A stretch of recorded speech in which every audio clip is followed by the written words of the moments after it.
Aí entra o Robert Francis Prevost, né? Que é o cardeal que é nascido em Chicago, né? Radicado em Chicago, nos Estados Unidos. Mas tem alguns detalhes ali que eu não tinha atentado. Por quê?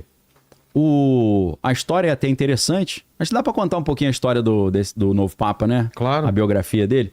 Então, ele nasce numa família muito católica ali em Chicago. E ele... Aí eu vou pular um pouquinho, né? Foi estudar na Universidade de Vila Nova, que acho que fica na Filadélfia, se eu não estou enganado. E ele não foi estudar teologia, ele foi estudar matemática. O novo Papa é um matemático, para quem não sabe, tá? Então, é um cara que tem uma visão de mundo diferenciada, né? Um cara que tem uma mente mais matemática. E ali na Universidade de Vila Nova, ele foi cooptado pelos agostinianos, porque a Universidade de Vila Nova, nos Estados Unidos, é uma universidade administrada pela Ordem dos Agostinianos. E então ele se torna um padre agostiniano, e aí ele faz mestrado, faz doutorado, é um cara que tem um currículo acadêmico excelente. E ele, além dele ter essa parte acadêmica muito robusta, não só como matemático, mas como um teólogo ali com uma formação excelente, ele fez o doutorado em Roma, e poliglota, obviamente.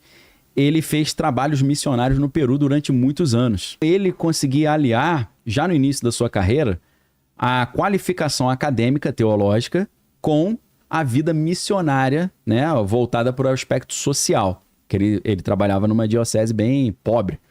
Então isso agrega valor a esse cara, né? Pô, esse cara é americano, mas ele trabalha com os pobres e ele tem um currículo acadêmico robusto. Além disso, ele acabou se tornando o líder global da Ordem dos Agostinianos. E para o cara administrar uma ordem dessa, que é uma ordem super antiga, o cara tem habilidade administrativa também. Pois é. Então ele tem habilidade matemática, teológica, social, missionária e administrativa. Ou seja, o cara tem um currículo maravilhoso, uma experiência de vida maravilhosa. E importante, né? Robusta. E aí, o que acontece? Papa Francisco chama o cardeal Prevost, né? Robert Francis Prevost, para trabalhar com ele em Roma. E ele é escolhido pelo Papa Francisco para ser o presidente do Dicastério dos Bispos. O que é isso? Ele se tornou o cara que escolhia os bispos no mundo inteiro. Ele que falava, ó, bispo do Brasil na região tal é esse, é esse, é esse. Então, um poder muito grande. Porque se você tem poder de escolher os bispos, esses bispos, obviamente, se você escolhe gente que tem visão parecida contigo, você tem uma rede de apoio monumental no mundo, né? Então esse cara começa a ganhar muito poder. Além disso, ele é escolhido também pelo Papa Francisco para ser o responsável por todo o trabalho na América Latina da Igreja Católica. Então, o que acontece? O Papa Francisco, como o primeiro Papa sul-americano, ele está colocando um cara ali que também vai continuar o trabalho dele, do foco na América Latina.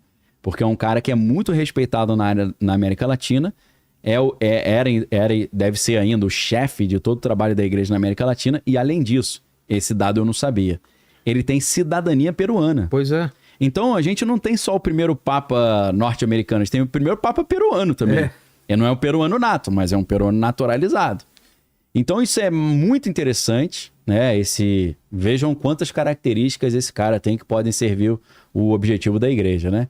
Além disso, o fato dele ser agostiniano, ele não é um jesuíta igual o Papa Francisco, mas a gente não pode esquecer que se o aumento do protestantismo na América Latina ainda é um problema para a igreja, esse cara também faz esse trabalho. Por quê? Ele tem cidadania peruana, ele é o chefe ali do trabalho na América Latina e ele é agostiniano. Aí você fala, o que ser agostiniano ajuda no combate ao protestantismo? Ajuda porque Martinho Lutero era um monge agostiniano. Ah, é? É.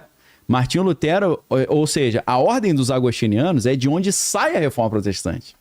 Então os agostinianos, automaticamente, eles pensam, devem pensar nisso o dia inteiro.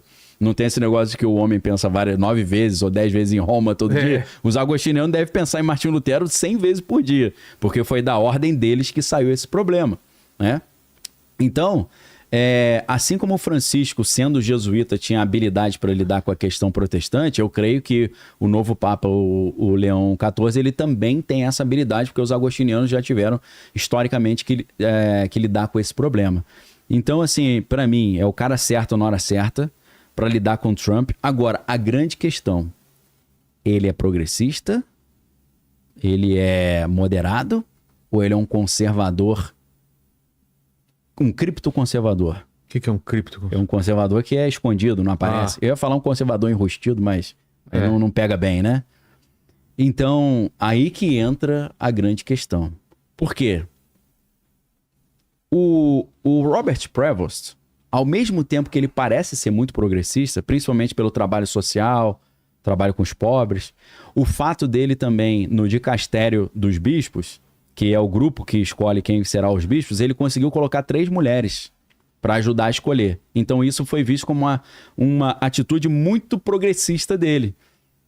Porque a linha progressista, o que eles querem? Eles querem mulheres sendo liberadas para ser ungidas diaconisas e mulheres também sacerdotes, né? Eu ia falar, os caras, o ignorante ia falar padres e padras, né? Ou então madres, né? Alguma coisa assim.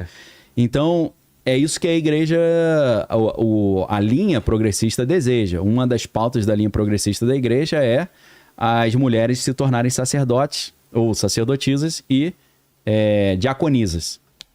Ele tendo colocado mulheres no dicastério, agrada muito, né, agrada muito os progressistas. Porém, quando eu fui estudar esse detalhe, será que esse cara é progressista ou ele é conservador? Eu tô vendo que tem opiniões diversas aí, né? Eu tô achando que ele acena pra um lado e acena pro outro. Ele é meio, né, dúbio, diplomata, né? Diplomata. Mas eu acho que esse cara é conservador pra caramba.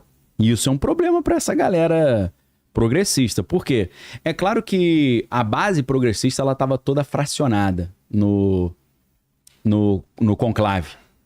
O Papa Francisco, apesar dele ter deixado 108 cardeais nomeados por ele, eles não conseguiram achar um consenso de um nome. Eles ficaram entre o cardeal Parolin, entre o cardeal Pizzaballa, mas eles não ganharam força. E aí eles perceberam, ou vai entrar um Erdó, por exemplo, que é o da Hungria, que é altamente, radicalmente conservador, ou a gente entra num consenso e escolhe um moderado. Eu acho que eles preferiram isso. Só que eu acho que ele não é um moderado, eu acho que ele é um cara hiperconservador, só que escondido. Por quê? Ele já fez declarações contra a questão de pessoas que são divorciadas participar da ceia, tomar a ceia, ou da Eucaristia. Ele já falou contra os movimentos minoritários, em várias ocasiões. Ele já falou que a ideia dessas novas formas de família ele não aceita. E são coisas que o progressista fica irado, né? Vou dar um exemplo já como Papa.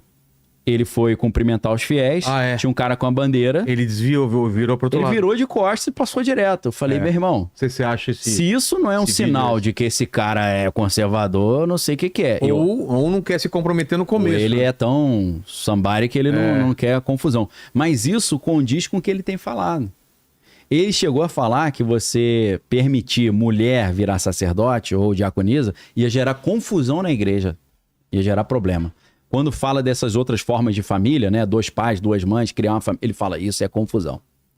Então, esse cara é conservador pra caramba. Agora, isso tudo tá documentado, é muito fácil você achar essas opiniões, se você quiser pesquisar, pesquisa. Opiniões e declarações conservadoras do Robert Prevost. Agora, pra mim, a coisa mais contundente, que aí eu fiquei surpreso.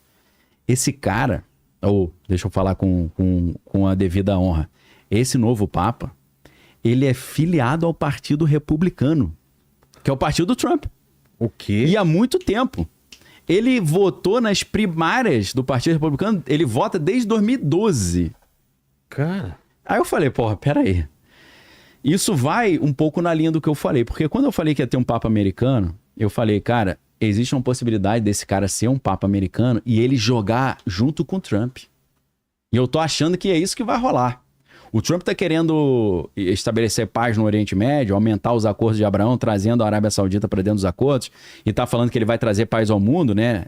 Nesse exato momento, o Trump está viajando pelo Oriente Médio, já foi à Arábia Saudita, foi recebido como rei do planeta Terra, né? Até os militares da Arábia Saudita batendo continência para ele. Eu falei, que situação. Um militar de um país batendo continência para um cara de outro país, como se ele tivesse se tornado o novo comandante do exército saudita, uma coisa muito estranha. Sem falar que a revista Atlantic já fez uma entrevista com o Trump 15 dias atrás e ele falou, eu não governo só os Estados Unidos, eu governo o mundo. Ele mandou essa. Então, ele tá com esse negócio de querer... Me parece que ele quer ganhar o Prêmio Nobel da Paz. E eu acho que ele vai ganhar.